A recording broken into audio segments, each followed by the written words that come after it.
जितनी भी कीच है, दुर्गुण है,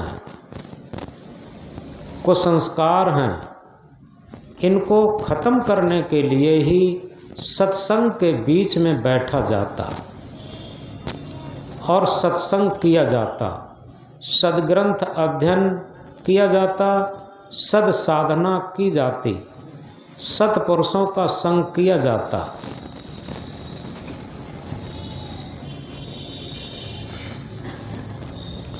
तो परखे परखावे सदा सत्संगत के बीच। सबसे बड़ी बात यह है कि सबसे पहले स्वयं हम परखें। अगर स्वयं परखने की शक्ति नहीं है तो हम दूसरे को क्या परखा सकते। जैसे उदाहरण के लिए कच्चा हीरा और पक्का हीरा।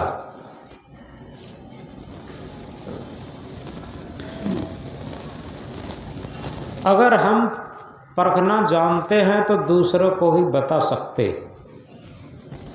और स्वयं ही परखना नहीं जानते तो दूसरे को कैसे बता सकते।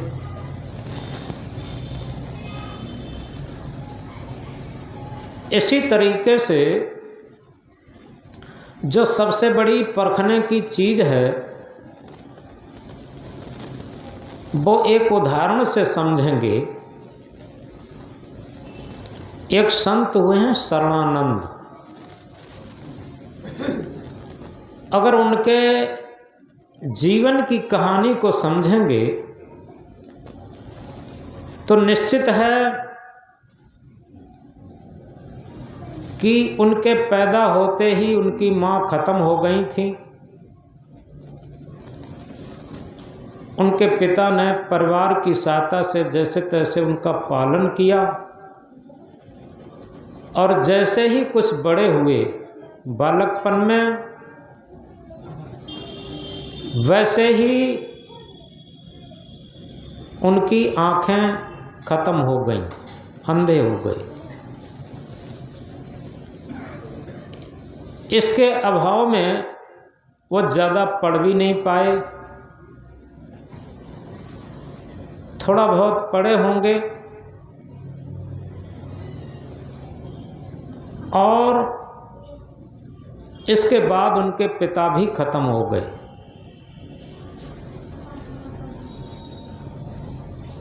अब इस तरीके से एक के बाद एक जिसके जीवन में अभाव आ जाए, उनका जीवन कितना दुख ग्रसित, संकट ग्रसित हो जाता। वही बालक जब किशोर अवस्था में आया तब उसके अंदर एक छटपटाहट हुई। सबसे पहले हमारी माँ का सहारा हमसे छूटा, इसके बाद हम अंधे हुए, इसके बाद पिता का भी सहारा छूटा, और इसके साथ अब हमारे जीवन के सामने केवल अंधियारी अंधियारी है और कुछ नहीं। क्या इसका भी दुनिया में कोई समाधान हो सकता है? ये उनके अंदर प्रश्न रहने लगा निरंतर। एक बार एक संत उनके यहाँ आए, गांव में आए। वहाँ सभी लोग थोड़ी सत्चर्चा सुन रहे थे, और ये शरणानंद किशोरावस्था के बालक ये भी वहाँ पहुँचे। उन्होंने प्रश्न किया कि गुरुदेव, क्या हम भी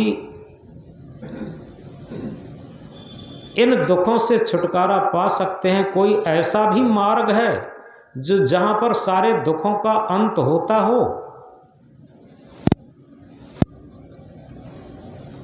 तो संत ने कहा, हाँ, सारे दुखों का अंत,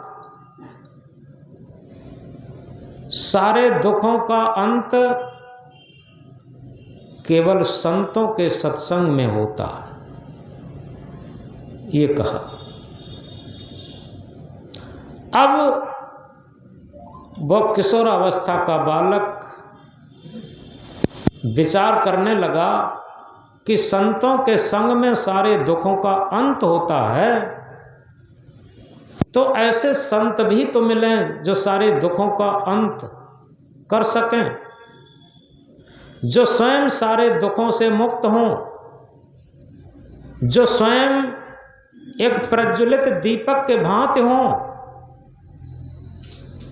तो एक बार एक संत मिले तो उस किशोरावस्था के बालक ने अपना वही प्रश्न किया कि गुरुदेव, हम सारे दुखों के अंत का जहाँ साम्राज्य होता है उस स्थिति को जानना चाहते। क्या कोई ऐसी भी स्थिति होती है जहाँ सारे दुखों का अंत हो सकता हो? तो उन संत ने कहा, हाँ, एक ऐसी स्थिति भी होती है जहाँ सारे दुखों का अंत होता है, और वो स्थिति है कि हमारे अंदर अहंकार गल करके और जो सत्य आत्मा है, जिसे लोग परमात्मा भी कहते हैं, उस सत्य आत्मा की तरफ समर्पण भाव हो जाए। जितने परसेंटेज में जिसका समर्पण भाव होगा उतने ही परसेंटेज में वो सुखी हो जाएगा, उसके दुखों का अंत हो जाएगा। ये उन संत ने बात कही। अब ये जो किशोरावस्था में बालक जो साधना की बातें पूछ रहा था, उसके मन में ये बात ठन गई। अब संसार से उपरांता उसे दिखाई देने लगी और ये समझ में आने लगा कि वास्तव में ये संसार एक दुखालय है।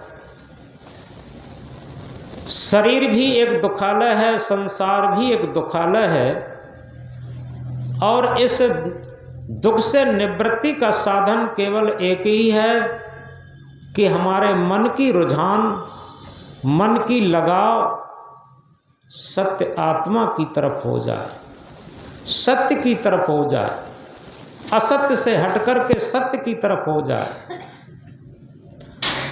तो इस प्रकार अब तो निरंतर वो बालक अपने आप की स्थिति में मस्त रहने के लिए एकांत में बैठ करके अपनी साधना करने लगा। धीरे धीरे उसने उस स्थिति पर अपने प्रयोगों द्वारा, आध्यात्मिक प्रयोगों द्वारा संसार से नैराश्य वृत्ति को धारण करने के बाद उस आत्म सुख को, आत्म सुख की झलक उसे मिल गई, और वो झलक मिलने के बाद उसे महसूस होने लगा कि अब हमें कोई भी किसी प्रकार का कष्ट नहीं है। और उनके अंदर से सारे शास्त्र फूटने लगे, सारे उपनिषदें फूटने लगीं, सारे ज्ञान की बातें आने लगीं। जो पढ़ा लिखा भी न हो, आँखों से भी अंधा हो, और उसके अंदर शास्त्रों की बातें फूटने लगीं। कई लोग जो उनकी बातों को सुनते, उनकी समझ में आता जो शास्त्रों का सार है वो इनके मुख से निकल रहा है, और उनके सत्संग से, उनके सानिध्य से सबको सुख शांति मिलने लगी। एक दिन मथुरा की तरफ सत्संग चल रहा था उनका, सत्संग खत्म होने के बाद एक जिज्ञासु ने प्रश्न किया कि गुरुदेव, हम आपका परिचय पूछना चाहते हैं। उन्होंने कहा, मेरा परिचय लिख लीजिए। ये शरीर जड़ है, नाशवान है, क्षणभंगुर है, और मैं अजर अमर अविनाशी अमृतत्व है। ये मेरा परिचय है, लिख लीजिए। तो इस तरीके से जितने भी लोग सुन रहे थे वो एकदम गदगद हो गए। एक ही प्रश्न के उत्तर में उन्होंने सारे शास्त्रों का, सारे धर्मों का, सारी पूजाओं का सार कह दिया। क्या कहा? ये शरीर जड़ है, परिवर्तनशील है, क्षणभंगुर है, और मैं अजर अमर अविनाशी अखंड हूँ। इसके बाद फिर जिज्ञासु ने प्रश्न किया, गुरुदेव, कुछ आपकी हम जीवनी लिखना चाहते हैं। तो उन्होंने कहा, लिख दो। दुख का प्रभाव, दुख का प्रभाव ही हमारी जीवनी है।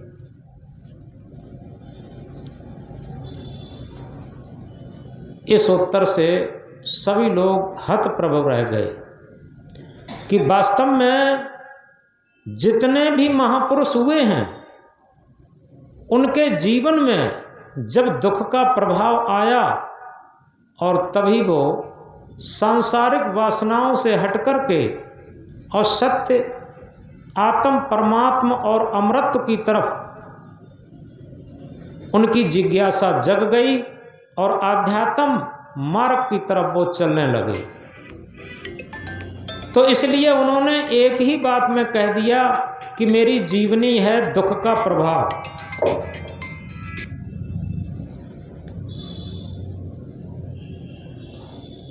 इसके बाद जिज्ञासु ने प्रश्न किया कि यहाँ से सत्संग के बाद आप कहाँ के लिए प्रस्थान करेंगे? तो उन स्वामी जी ने क्या कहा कि गेंद को क्या पता खिलाड़ी किधर भेज दे।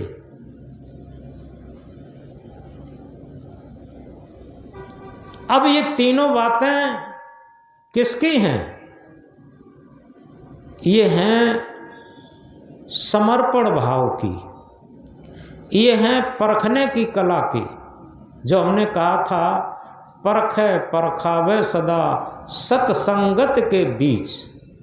वो सत्संगत के बीच में केवल मनोरंजन के लिए नहीं गए, केवल मान प्रतिष्ठा के लिए नहीं गए कि लोग हमें माने, कुछ कहें कि हाँ ये बहुत ऊंचे संत हो गए हैं, बहुत अच्छा भजन गा लेते हैं, बहुत अच्छा प्रवचन कर लेते हैं, इसलिए नहीं गए। वो इसलिए गए कि दुख की निवृत्ति कैसे हो। आखिर इस शरीर और संसार में सत्य क्या है और असत्य क्या है, जड़ क्या है, चेतन क्या है, इस सारे निर्णय को लेकर, इस सारे निर्णय को परखने को लेकर के वो गए। और भी उनके जीवन की घटनाएं, मथुरा से आगरा के लिए वो आ रहे थे अपनी मस्ती में, और रोड पर नहीं गए, वो यमुना का किनारा पकड़ लिए। यमुना नदी के किनारे किनारे लाठी टेकते टेकते आ रहे थे। नदी बड़ी हुई थी और किनारे किनारे पता नहीं चला। थोड़ा किनारे पहुंच गए, वहाँ एक बड़ी मिट्टी की ढाई दही, और वो मिट्टी के साथ में यमुना नदी में गिर गए जाके लाठी सहित। यमुना नदी में जब गिर गए, लाठी अलग छूट गई, स्वयं अलग हो गए, थोड़ा बहुत तैरना जानते थे, लेकिन अब क्या हो तैरने से, क्योंकि उन्हें पता नहीं किधर को किनारा है।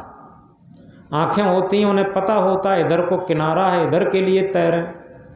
जब तैरते तैरते वो थक गए तो एकदम समर्पण भाव से शरीर को ढीला करके छोड़ दिए और उस आत्म स्वरूप में लीन होकर के शरीर को ढीला करके छोड़ दिए। जब शरीर को ढीला करके छोड़ दिए तो स्वयं तैरते तैरते कोई ऐसी झकझोर आई कि एकदम वो किनारे पर आ गए। किनारे पर जैसे ही आए, उनके अंगों से किनारा मिट्टी छुई, उन्होंने हाथ से देखा ये तो किनारा आ गया। एकदम खुशी से उछले, किनारे को पकड़ करके चढ़े और वैसे ही वहाँ एक दूसरी लाठी उनको मिल गई। ये हमारे भी जीवन का अनुभव है। जब हम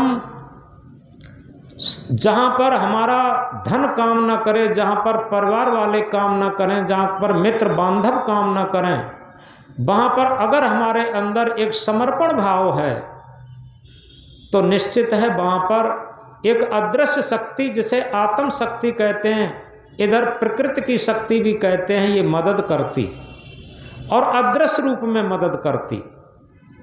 हमारे जीवन के भी कई उदाहरण हैं। तो इसलिए वो स्वामी जी लाठी पा गए और किनारा भी पा गए।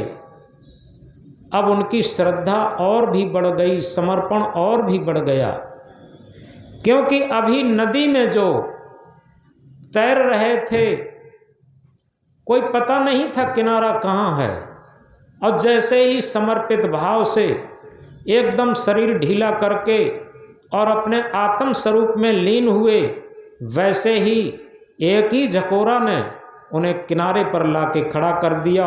और जब तक तैरने का अहंकार था तब तक पता नहीं था हम किधर तक तैर रहे। और इसी तरीके से जब तक हमें ज्ञान का अहंकार है, शरीर का अहंकार है, धन का अहंकार है, पद का अहंकार है, इन सारी चीज़ों का अहंकार रहता है, तब तक हम तैरना नहीं जानते। तब तक हम केवल मन के प्रपंच में फंसे हुए रहते, अहंकार में फंसे हुए रहते। ये तो कभी मानना ही नहीं चाहिए कि हम ज्ञानी हैं, हमें ज्ञान है, हमें लोग बहुत मानते हैं, बहुत मान प्रतिष्ठा देते हैं। यही सबसे बड़ा बंधन है। लोग मानते हैं, ये उनकी उदारता है। लोग हमें कुछ खाने पीने की देते हैं, वह उनकी उदारता है। हम इसमें अपना अहंकार क्यों करते? एक उनका और उदाहरण है। एक बार वो ट्रेन में जा रहे थे, उन्हीं की सीट पर आकर के एक पारसी बैठ गए। पारसी जानते हैं, वो पादरी साहब बैठ गए आकर के।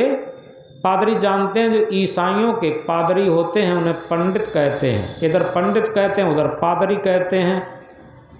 उस मुसलमानों में मुल्ला कहते हैं। तो वो पादरी साहब जो ईसा मसीह मत के थे, वो आकर के बैठ गए। इन्होंने नहीं समझ पाया, क्योंकि बाहर से दिखाई तो देता नहीं था कौन बैठे। उन्होंने सोचा कोई यात्री बैठा होगा। जैसे ही पादरी साहब बैठे, थोड़ी देर में इस साधु के ड्रेस में शरणानंद बैठे हुए थे। तो पादरी साहब ने पूछा, महाराज जी क्या आप ईसा मसीह को जानते हैं? शरणानंद स्वामी जी से कहा, क्या आप ईसा मसीह को जानते हैं? तो स्वामी जी ने क्या कहा कि हाँ, हम अच्छी तरीके से जानते हैं, और अच्छी तरीके से परिचय भी है, अच्छी तरीके से प्रेम भी है। पादरी जी ने कहा, वो कैसे? कि वो ऐसे क्योंकि ईसा मसीह उस सत्य सत्ता, जिसे खुदा कहते हैं, गॉड कहते हैं, उनके पुत्र हैं। और जिसे आत्म परमात्मा कहते हैं, उनका मैं मित्र हूँ। जब उनका मैं मित्र हूँ और वो उनके पुत्र हैं, तो ईसा मसीह सगे हमारे भतीजे हुए। जब सगे भतीजे हुए तो उनसे हमारा परिचय भी है और प्रेम भी है। इतनी अच्छी व्याख्या सुनकर के वो पादरी साहब बहुत खुश हुए कि एक ऐसा साधु जिसके नेत्र भी नहीं हैं और ईसा मसीह को इतने प्रेम की दृष्टि से देखता। इसके बाद उन्होंने कहा, देखो, चाहे कोई मित्र के रूप में देखे, चाहे कोई पिता के रूप में देखे, मीरा ने पति के रूप में देखा था। तो इस तरीके से वो सत्य को देखने के लिए अपना अपना समर्पण है।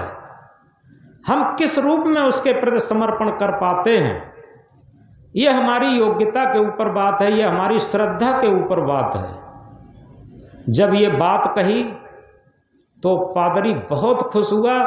उसका जो मत मजहब का अहंकार था वो चूर चूर हो गया।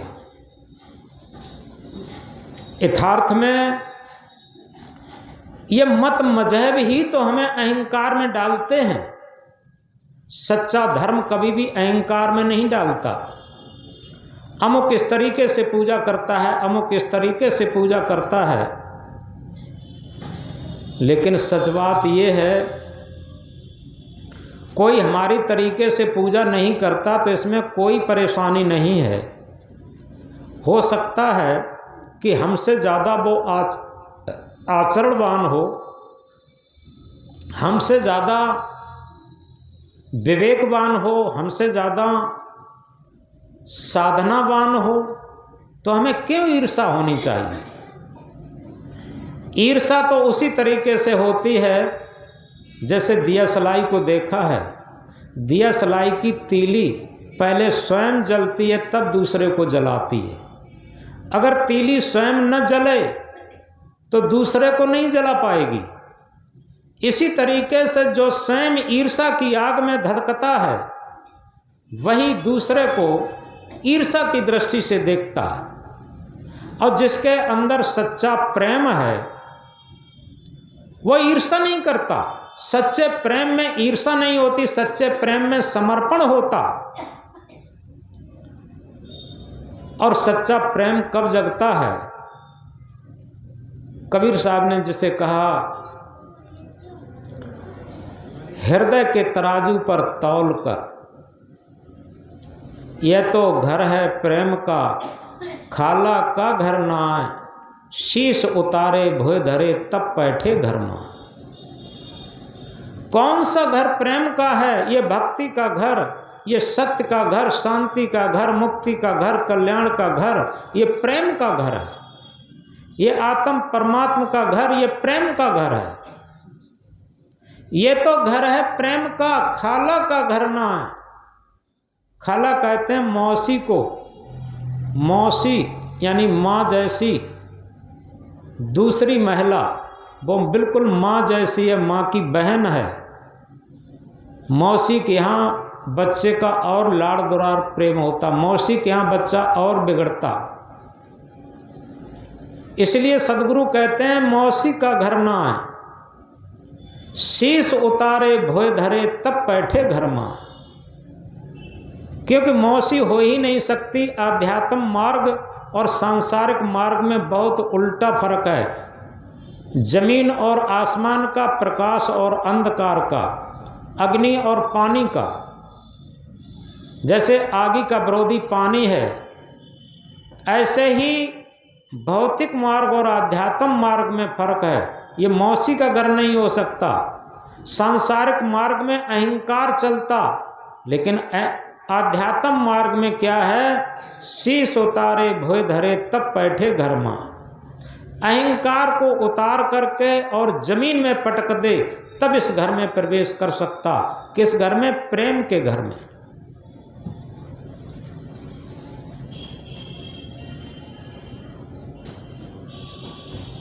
पोथी पढ़ पढ़ जगमुआ, पंडित भया न कोय, ढाई आखर प्रेम का पढ़े सो पंडित होए।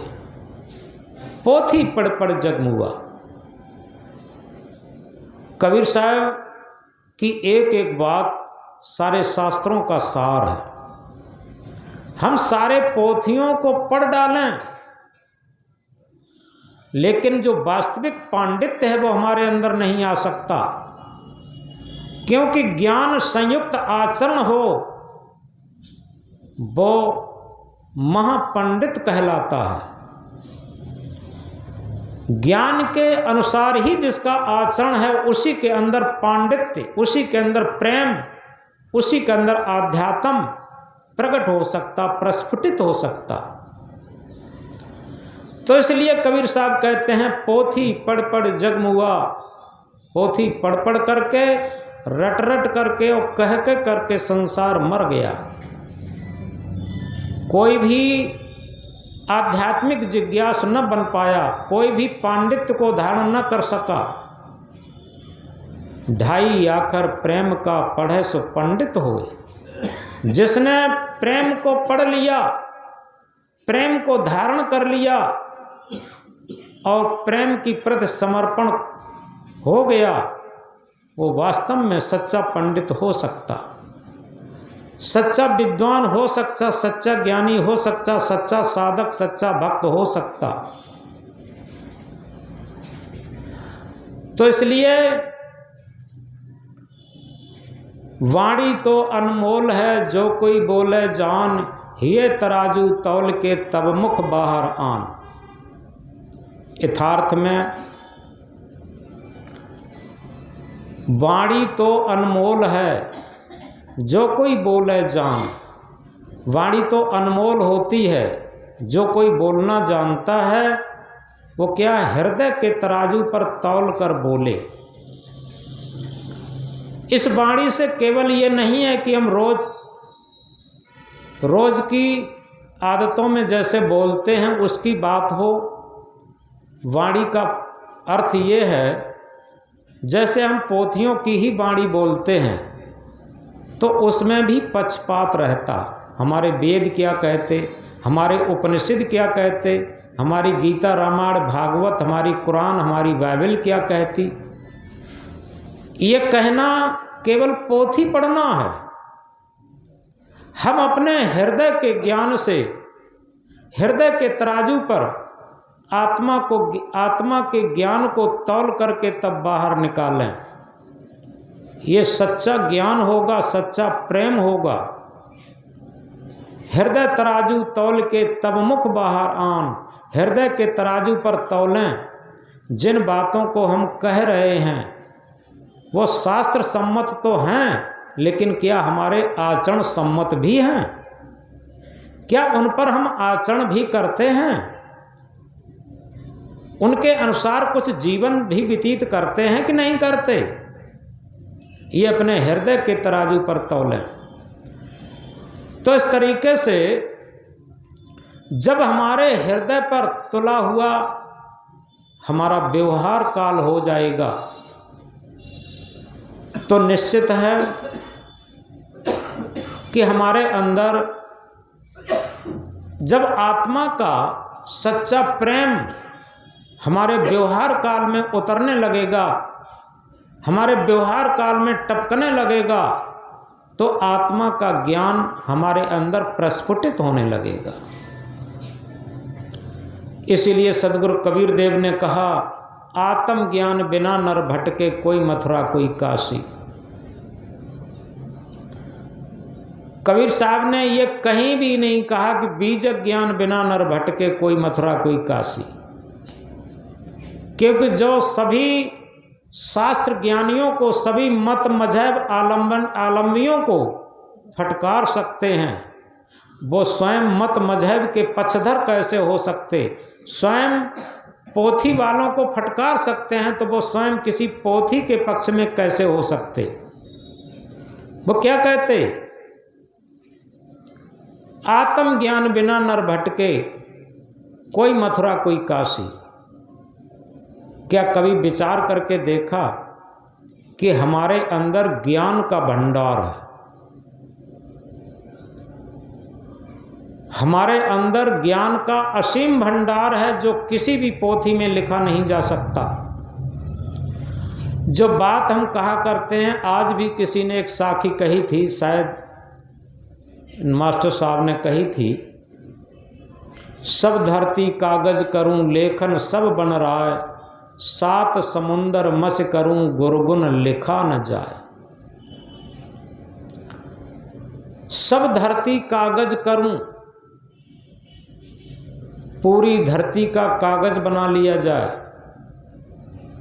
और जितने भी वन है, लकड़ियां हैं, ये जंगल है, इसकी कलमें बना ली जाएं और सात समुद्रों की स्याही बना ली जाए, लेकिन गुरु के गुण को, गुरु के महत्व को, गुरु की उपयोगिता को लिखा नहीं जा सकता। इसमें देखने में अतिशयोक्ति लग सकती है, लेकिन यथार्थता में नहीं है। क्यों? सच्चा गुरु ये शरीर नहीं होता। सच्चा गुरु, गुरु के अंदर भी जो गुरु की आत्मा है, जिसमें गुरुत्व प्रस्फुटित हो सका है, वह गुरु है। और शिष्य के अंदर भी आत्मा ही गुरु है। जिस तरीके से एक प्रज्वलित दीपक से हजारों दीपक बुझे हुए दीपक जलाए जा सकते हैं, इसी तरीके से जिस गुरु के अंदर आत्मा का ज्ञान प्रस्फुटित हो सका, वही गुरु दूसरे के अंदर भी आत्मा का साक्षात्कार करा सकता। आत्मा रूपी गुरु को निर्देशित कर सकता, आत्मा रूपी गुरु में स्थिति बनवा सकता। तो इसलिए दूसरी बात, शरीर के अंदर एक सवेरे को प्रार्थना गाई जाती है, इस सत्संग के बाद में भी गाई जाएगी। उसकी अंतिम लाइन है, पहली लाइन है जय जय गुरु शरणम, ये दीवार पर लिखी रहती है, जय जय गुरु शरणम, यह संसार स्वार्थ का साथी इसमें नहीं अपना, साहब इसमें नहीं अपना, अपनी शरण लगाओ संसार है ये सपना। गुरु शरणम बहुत ऊंची चीज है, क्योंकि जहां पर समर्पित होता है किसके लिए? गुरु के लिए। अब विचार करके देखें हमारा मन कहां पर समर्पित है। हमारा मन धन के पीछे, पद के पीछे, प्रतिष्ठा के पीछे, मकान महल से लेकर के कहां समर्पित है। लेकिन 24 घंटे में कोई समय ऐसा भी आता है कि सच्चे सद्गुरु के प्रति, सद्गुरु का अर्थ है, सद कहते हैं त्रैकालिक सत्य, गुरु कहते हैं जो मरण धर्मा शरीर को जीवित प्रकाश धर्मा करे।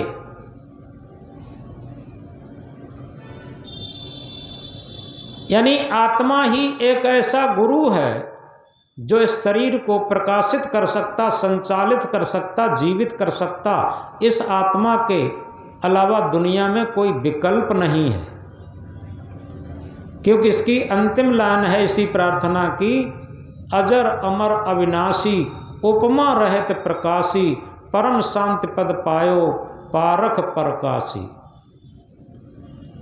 अजर अमर अविनाशी यानी ये गुरु ऐसा सदगुरु, आत्मा रूपी ऐसा सदगुरु जो त्रैकालिक सत्य भी है, अजर अमर अखंड अविनाशी भी है और उपमा रहित प्रकाशी भी है। उपमा रहित प्रकाशी का अर्थ समझें, कभी कभी हमने बताया भी तो है, पुनः याद कर लें। जैसे हम शाम को अंधेरी रात में एक मोमबत्ती जलाएं और मोमबत्ती अच्छा प्रकाश दे तो कहेंगे कि मोमबत्ती तो ऐसा प्रकाश दे रही मानो लालटेन जला ली हो। यहाँ तो सब पुराने लोग हैं बैठे हैं डिब्बी और लालटेन के ज़माने के, वो जानते।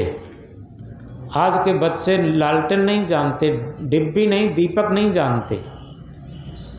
तो मोमबत्ती अच्छा प्रकाश दे तो कहेंगे प्रकाश तो ऐसा हो रहा मानो लालटेन जला ली हो, और लालटेन ही जला ली हो।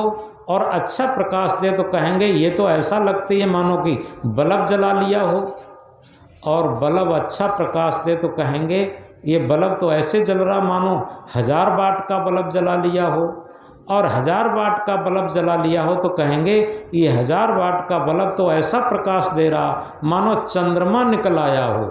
और जब चंद्रमा ही निकल आया हो और अच्छा प्रकाश दे तो कहेंगे आज चंद्रमा तो ऐसा प्रकाश दे रहा है मानो सूर्य ही निकल आया है। अब जब सूर्य ही निकल आया हो, अब क्या कहेंगे, कोई विकल्प है इसका? जब सूर्य निकल आता तब कोई भी विकल्प नहीं रहता कि सूर्य के लिए कोई उदाहरण पेश कर सकें। इसी तरीके से क्या कहा, अजर अमर अविनाशी उपमा रहित प्रकाशी। ये अजर अमर अविनाशी आत्मा है, ये उपमा रहित प्रकाशी है, इसके आगे कोई उपमा दुनिया में है ही नहीं। चाहे कितना बड़ा विज्ञान आ जाए, कंप्यूटर आ जाए, कुछ भी आ जाए, इस आत्मा के अलावा कोई भी इस शरीर को प्रकाशित नहीं कर सकता, इसको संचालित नहीं कर सकता। अजर अमर अविनाशी उपमा रहित प्रकाशी।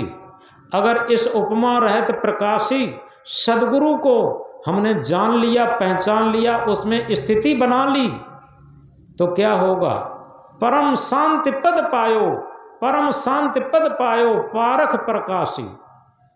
तो निश्चित है हम परम शांति पद को पा सकते हैं, और वो ऐसा है पारख प्रकाशी। उसमें सारे परखने की शक्ति ऐसी है, उसके आगे किसी का प्रकाश नहीं हो सकता। तो इस तरीके से ये सब ध्यान विधि है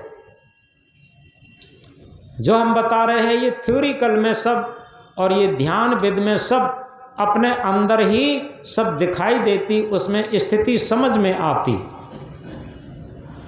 तो इसलिए हम एक बात कह रहे थे, परख है परखावे सदा सतसंगत के बीच, ताको हमारी बंदगी किंचित रहे न कींच।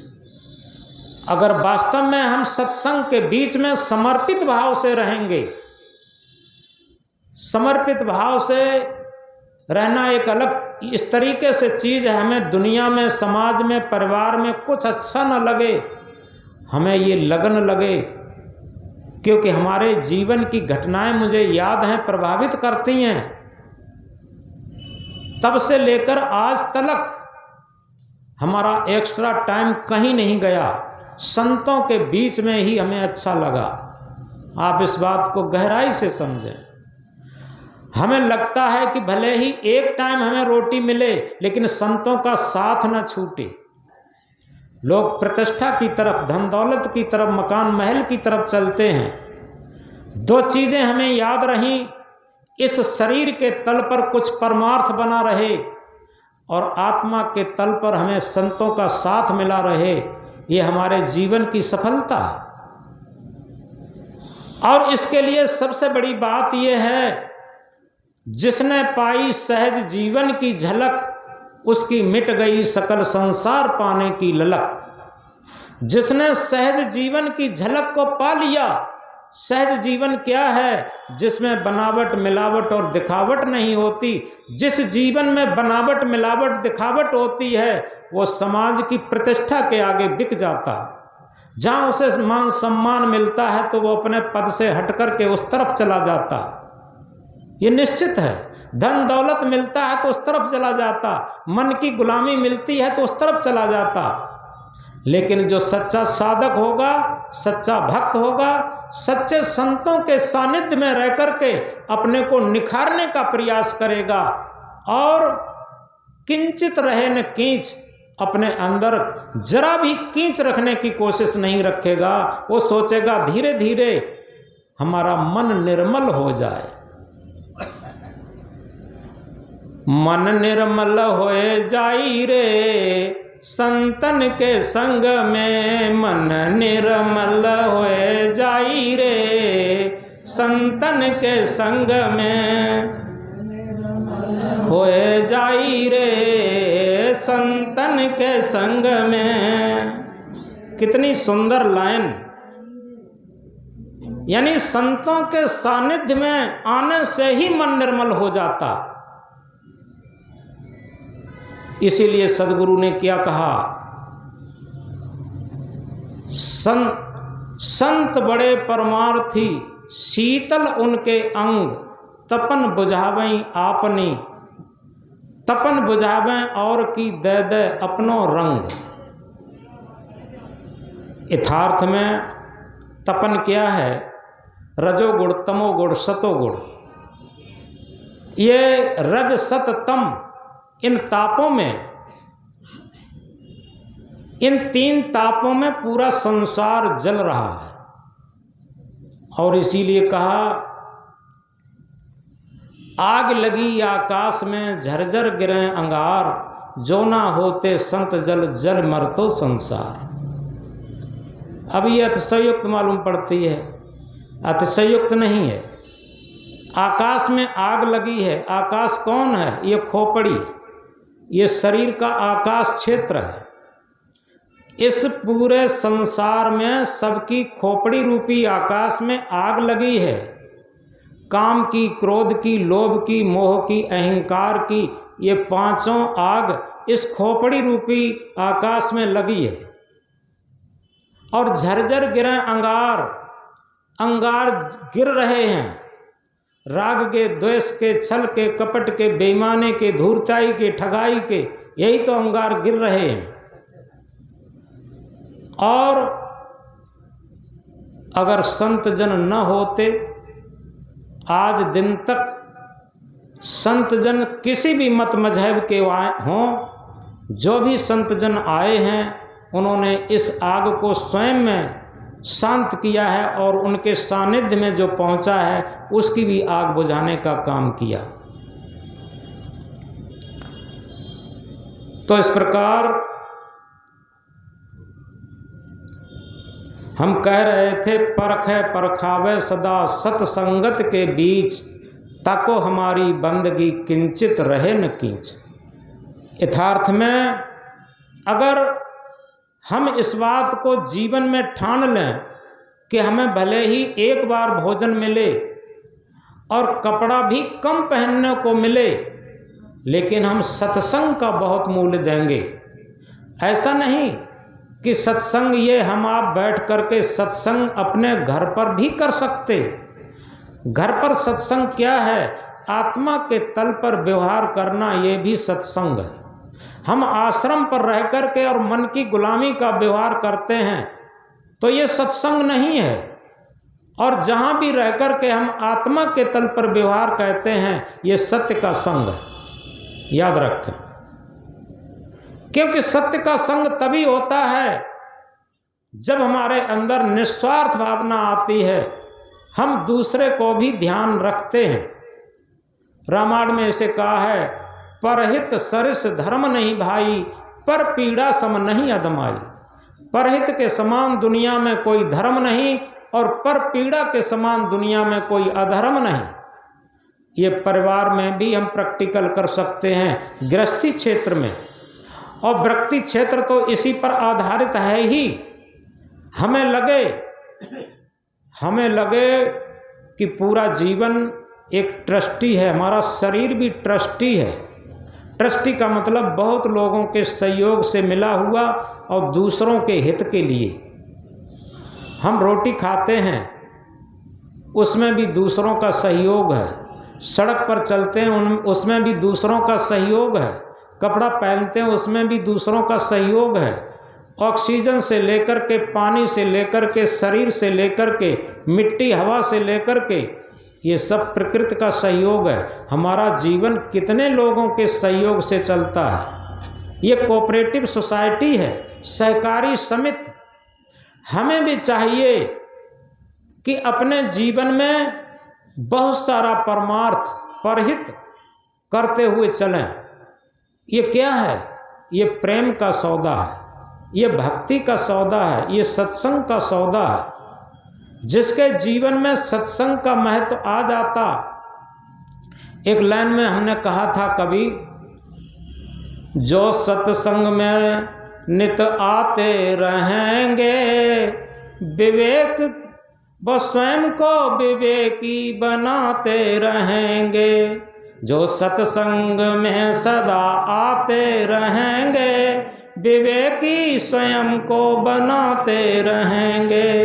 जो सत्संग में सदा आते रहेंगे, विवेकी स्वयं को बनाते रहेंगे। जो नित्य सत्संग में आते रहेंगे, विवेकी स्वयं को बनाते रहेंगे। और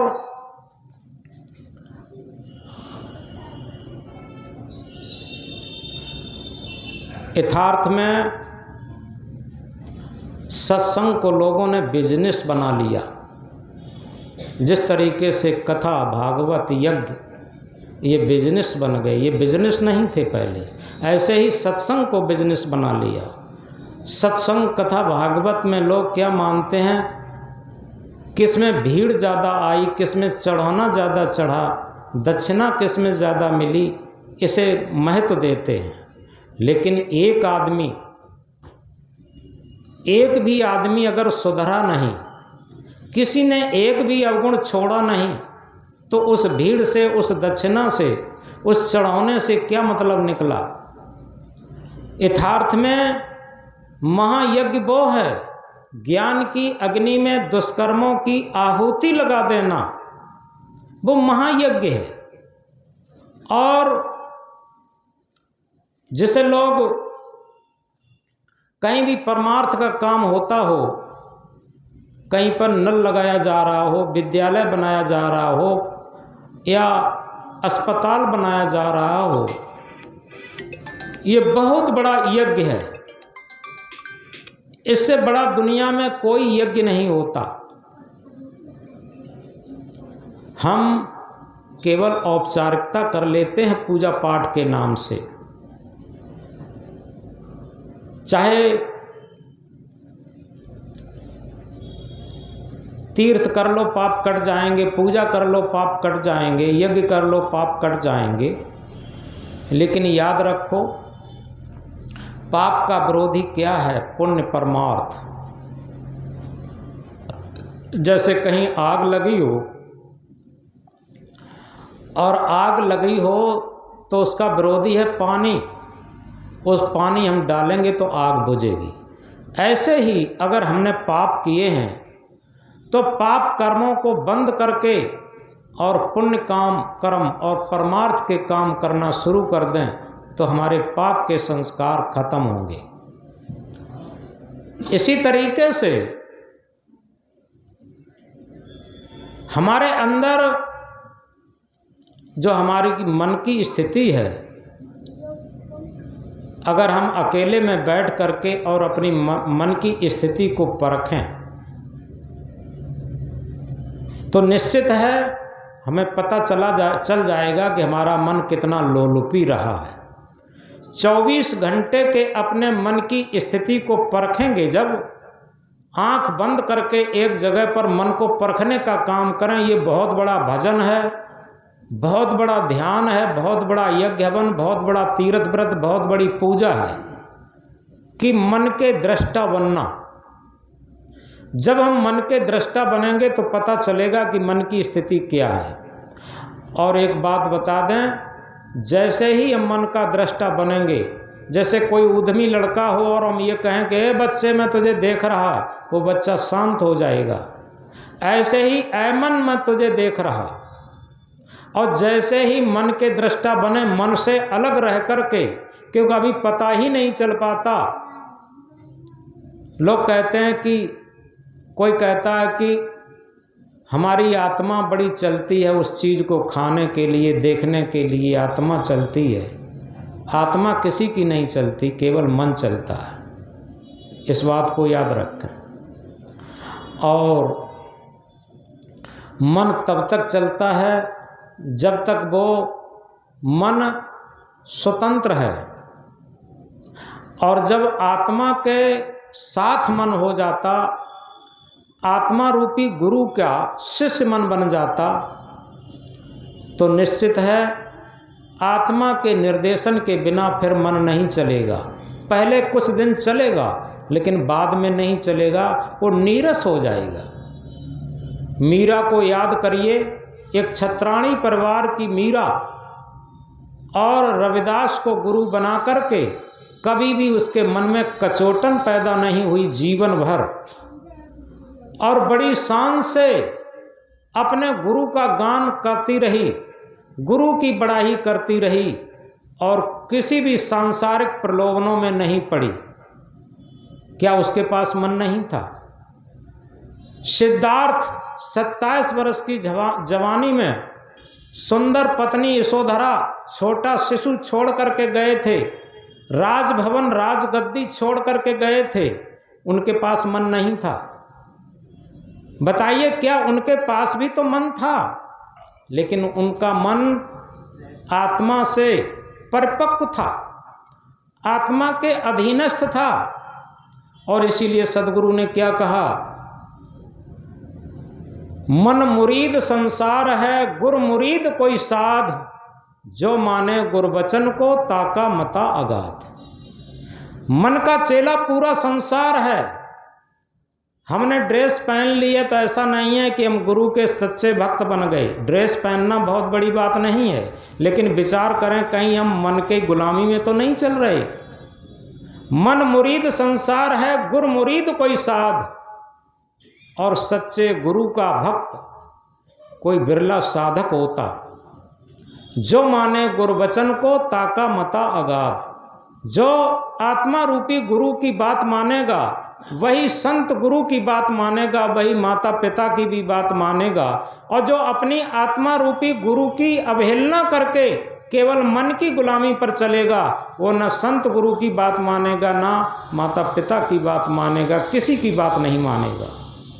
इसलिए इस महामंत्र को हम गहराई से समझें कि मन मुरीद संसार है, मन का चेला पूरा संसार है, गुर मुरीद कोई साध, जो माने गुरु वचन को ताका मता अगाध। जो गुरु के वचन के अनुसार चलता है उसका अगाध मत है, उसी का सत्य मत है, और वही इस साखी के इस महामंत्र के अनुसार चलता है। परखै परखावे सदा सत्संगत के बीच, ताको हमारी बंदगी किंचित रहे न कीच। यथार्थ में उसके अंदर किंचित भी मात्र कींच नहीं रहेगी, बेकार वासनाएं नहीं रहेंगी, स्वार्थपरता नहीं रहेगी, और निष्काम, ऐसे निष्काम जनित सुख सन्मुख अमृत वही नित्य हम पान करें। ऐसा अमृत सुख उसके सामने उपस्थित रहेगा और उसी के पान करते हुए उसकी अमूल्य श्वासें जाएंगी। तो इसलिए आज का सब्जेक्ट यहीं पर ख़त्म होता है। एक शरणानंद संत के जीवनी से शुरू किया था। यथार्थ में हम इस बात को अंदर से समझ लें कि जब हम अपने मन के दृष्टा बन जाते हैं तो एक उदाहरण याद आता है। जैसे एक छोटा बच्चा जब साइकिल चलाता है, कभी कभी देखा होगा, तो छोटा बच्चा जब साइकिल चलाता है तो कभी साइकिल बच्चे के ऊपर गिरती, कभी बच्चा साइकिल के ऊपर गिरता, कभी कोनी फूटती हैं, कभी परियां फूटती हैं, कभी साइकिल टूटती है। लेकिन क्या होता, इससे वो घबराता नहीं और साइकिल सीखता रहता, धीरे धीरे अभ्यास करते करते एक दिन वो होता है कि साइकिल चलाना सीख जाता। कहाँ उस पर हैंडल और साइकिल सदती नहीं थी। आज क्या हो रहा है, वो इतना परिपक्व हो गया है कि हैंडल छोड़कर भी साइकिल चला लेता है। वैसे हैंडल छोड़ के साइकिल नहीं चलाना चाहिए, लेकिन वो हैंडल छोड़कर भी साइकिल चला सकता है और साइकिल चलाते चलाते बात करते करते भी चला लेता। जैसे कभी कभी देखा होगा, पहले जब कुएं से महिलाएं पानी भरती थीं तो दो दो मटके सर पर रख कर के रस्सी हाथ में लेकर बातें करते हुए चली जाती थी, मटके गिरते नहीं थे। इसी तरीके से यह अभ्यास होता है कि साइकिल चलाने के अनुसार, ये साइकिल तो जीवंत उदाहरण है, ऐसे ही अगर हम मन के दृष्टा बनते हैं तो कभी मन से हम हार जाते, कभी मन हमसे हार जाता, कभी थोड़ी कठिनाई परेशानी भी मालूम पड़ती, लेकिन जब अभ्यास करते रहेंगे तो निश्चित है एक दिन वो आएगा कि जो मन किसी तरीके से कंट्रोल नहीं होता था, वो मन आत्मा की आवाज़ के बिना कहीं नहीं जाएगा। उसी के संबंध में कभी कभी ये बात कहा करते हैं हम, गूंगा तो बाबुल हुआ, अंधा हुआ सुजान, लंगड़ा तो चलने लगा जब सदगुरु मार्या बाण। सदगुरु का सच्चा ज्ञान रूपी बाण जब लग जाता है मन के अंदर, शिष्य के अंदर, तब क्या होता है, जो आत्मा हमेशा गूंगी बैठी थी वो आत्म के अंदर से ज्ञान जागृत हो जाता है और आत्मा की आवाज़ बुलंद हो जाती है, मन की आवाज़ धीमी हो जाती। फिर मन नहीं बोलता, आत्मा बोलती है, मन नहीं बोलता। जो आत्मा हमेशा से गूंगी थी अब वो बोलने लगी। अंधा हुआ सुजान, अंधा कौन था? हमारी मन की सूरत अंधी थी, क्योंकि हमारे अंदर ही मन भी रहता है, आत्मा भी रहती है, लेकिन उस मन की सुरती को आत्मा दिखाई नहीं देती। उसके बारे में एक उर्दू में बड़ी अच्छी शायर है, देह और रूह का रिश्ता अजीब है। रूह कहते हैं आत्मा को, देह और रूह का रिश्ता अजीब है, जीवन भर साथ रहे तौरफ ना हुआ। ये उर्दू का है, तौरफ कहते हैं साक्षात्कार को।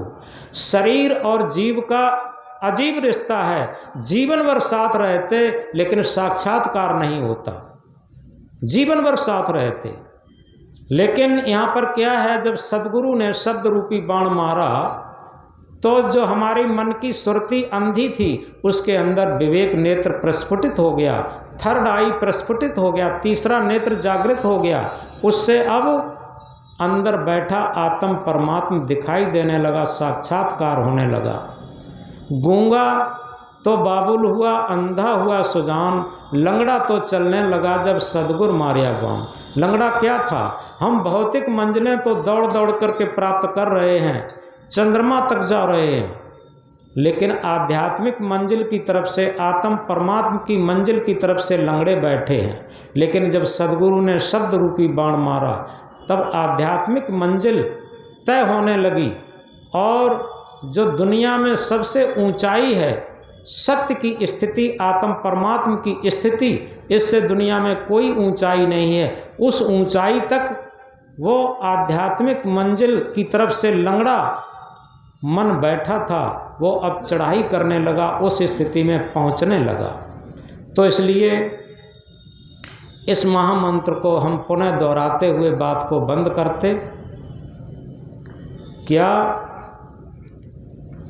शुरू में मैंने कहा था, परखे परखावे सदा सतसंगत के बीच, ताको हमारी बंदगी किंचित रहे न कीच। एक बात और कही थी प्रार्थना की कि बंदों सदगुरुदेव सहज स्वाभाविक ज्ञान निधि, करनहार भवछेव जहान संशय है भरम। जो आत्मा रूपी सदगुरुदेव है उसके लिए हमारी बार बार वंदना है, क्योंकि सहज स्वाभाविक ज्ञान निधि, वो सहज में ही स्वाभाविक ही ज्ञान का भंडार है, ज्ञान का सागर है। करनहार भवछेव यानी सारे भवसागर को नष्ट कर सकता है, सारे दुखों को नष्ट कर सकता है, सारे कर्म बंधनों को नष्ट कर सकता है। जहां संशय है भ्रम, जहाँ कोई भी संशय और भ्रम नहीं है। तो इस तरीके से उस सहज स्वाभाविक सदगुरुदेव को हमारी बार बार समर्पित भाव से वंदना है, जिसकी कृपा मात्र से ये जीवन चल रहा है, अगर उसकी कृपा न हो तो जीवन नहीं चलेगा। इन शब्दों को दोहराते हुए बोलो सद्गुरुदेव की।